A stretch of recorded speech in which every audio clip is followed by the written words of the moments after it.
يا قارئ القرآن ليلك واحة، والأفق عندك منظر خلاب.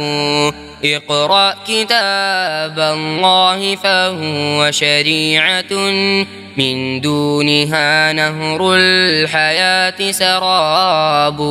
آياته تتلى فتسعد أنفسا شقيت ويذهب همها وتثاب.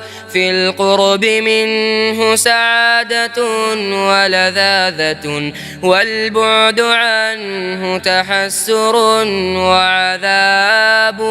اقرأ ليذكر من تكبر أنه مهما تطاول في الحياة تراب.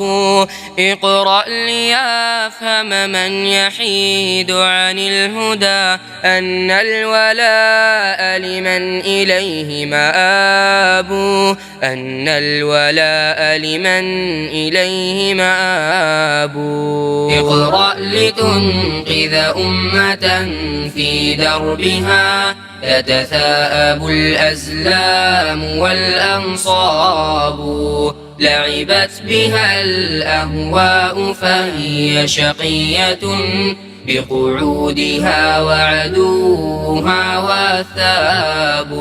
اقرأ ليخرس كل فن ساقط يشدو به عبر الأثير غراب. يا قارئ القرآن قلبك عامر، وقلوب من هجروا الكتاب خراب. واليوم تأسرني تلاوة قارئ تنساب فوق لسانه الأحزاب. يتلو فتنتفض القلوب مهابة، إن القلوب الموقنات تهاب. إن القلوب الموقنات تهاب. فإذا تلا أم الكتاب تألقت أرواحنا وسما بنا الإعجاب. يا قارئ القرآن لا تركن إلى من سافروا في لهوهم وارتابوا. أخلص فأقوال العباد وفعلهم قشر، وإخلاص القلوب لباب. ولرب ذي عقل حصيف راجح أغواه عن درب الهدى الأصحاب.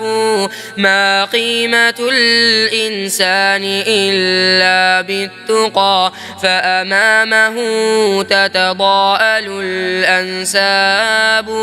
نعطي ونمنع واهنين، وإنما يعطي ويمنع ربنا الوهاب. يعطي ويمنع ربنا الوهاب. يا قارئ القرآن ليلك واحة، والأفق عندك منظر خلاب.